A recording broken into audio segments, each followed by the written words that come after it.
সকাল বন্ধুরা, দেখো আমাদের এখানে তো মেঘ করে এলো, মনে হলো বৃষ্টি আসবে।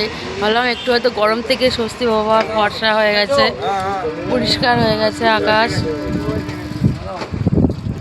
সকালে সকাল দোকানে আমরা বসে আছি, দেখো সবাই মিলে চা খাওয়া, চায়ের আড্ডা।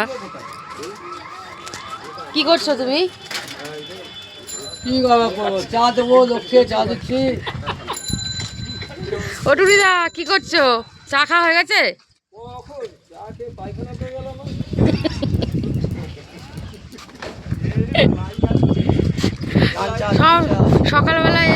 সকালবেলা দোকানে এলে আগে টুনিদার কথা শুনে আমাদের হাসতেই লাগে, তারপরে চা খাওয়া, তারপরে তো আমাদের চায়ের সাথে সাথে হাওয়াটা ফ্রি থাকেই সব সময় দোকানে।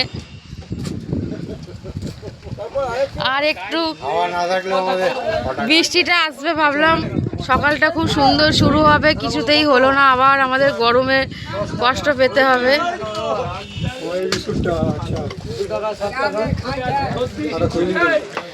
এই যে এই দাদা এসে গেছে আমাদের লাল চায়ের জন্য।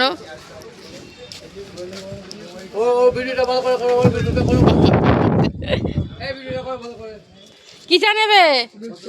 দুধ চা? কেন লাল চা হবে না? হ্যাঁ,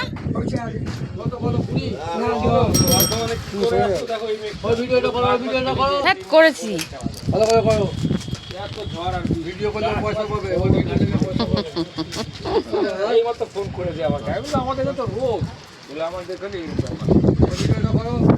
মেঘটা দেখে বলো তো আমাদের এখানে বৃষ্টিটা হবে কি? কোথায় বৃষ্টি হচ্ছে এদিকে, এখানে হয় না।